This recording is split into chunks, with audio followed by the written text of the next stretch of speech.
Bismillahirrahmanirrahim. Rabbis rahli sadri wa yassirli amri wahlul 'uqdatam min lisani yafqahu qawli.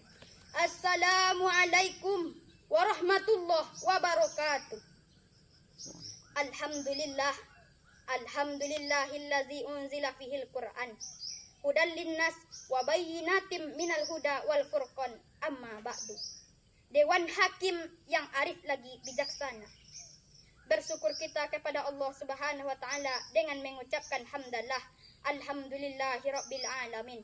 Bersolawat kita kepada Rasulullah sallallahu alaihi wasallam dengan ucapan Allahumma shalli ala sayyidina Muhammad wa ala ali sayyidina Muhammad.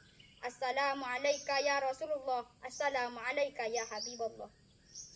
Baiklah, kami tidak akan memanjangkan kata-kata muqaddimah lagi. Langsung saja kami berikan judul pidato kami dengan judul Penyucian Jiwa. Peristiwa Isra dan Mi'raj memiliki kronologis yang panjang. Lalu pulanglah Nabi Muhammad SAW ke Mekah Al-Mukarramah. Di sana barulah Allah Subhanahu wa taala menunjukkan kebesarannya. Nabi SAW berkata, "Furija saqfu bait." Pada suatu malam atap rumahku terbuka. Fanazala Jibril, turunlah Jibril alaihissalam. Fafaraja sadri, lalu dibelahnya dadaku. Setelah dibelahnya dadaku, wajah abitus min zahab, dibawanya satu bejana yang terbuat dari emas. Mamlu'un bil hikmati wal iman, yang berisi hikmah dan iman. Wasalahu bima'i zamzam, dibasuhnya hatiku dengan air zamzam. Setelah bersih, barulah dituangkan hikmah dan iman ke dalam. Lalu dimasukkan dan dirapatkannya kembali. Setelah itu barulah aku dibawanya Mi'raj. Apa hikmah dibalik kejadian ini? Bahwa perlunya penyucian jiwa yang disebut dengan tazkiyatun nafs. Seperti pada firman Allah Subhanahu wa taala berikut. Bismillahirrahmanirrahim. Qad aflaha man tazakka wa dzakara asma rabbih fasalla. Sesungguhnya beruntunglah orang yang membersihkan dirinya dengan beriman dan ia ingat nama Tuhannya lalu dia sembahyang. Quran surat Al-A'la ayat 14 sampai 15. Pada ayat di atas disebut tazakka lebih dulu, baru setelahnya zakaro, setelahnya baru fasalla.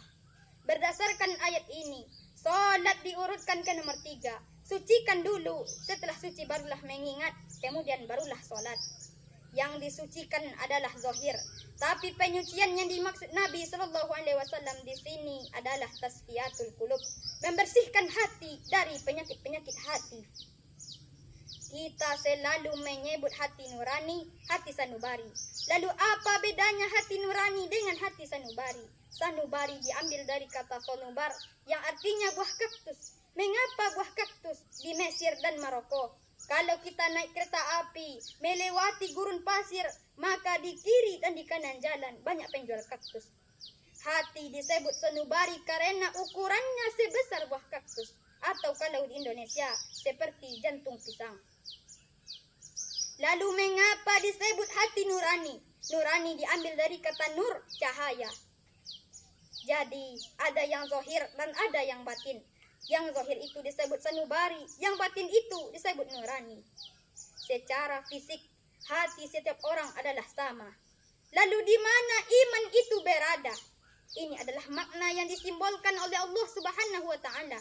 Maka berkata Nabi SAW, "Ala fil jasadi mudghah." Ketahuilah di dalam jasadmu itu ada segumpal daging. Iza salahat, kalau dia baik, salahal jasadu kulluhu, yang lain akan ikut baik.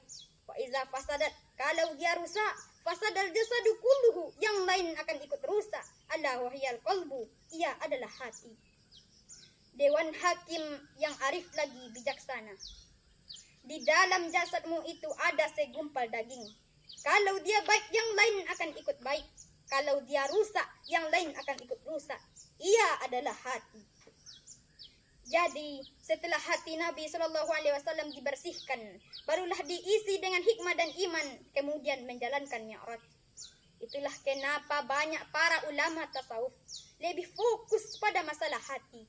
Sebab mereka yang dikaji memang hati, berbeda dengan ulama fikih yang mengkaji air najis, air suci mensucikan, pembagian darah, dan lain sebagainya. Kata tasawuf diambil dari kata sofa yang artinya suci. Maka ketika ulama ditanya, apa arti tasawuf? Jawabnya, man sofa qalbuhu lillah.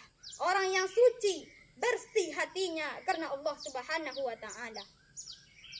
Hati ini tidak terlihat.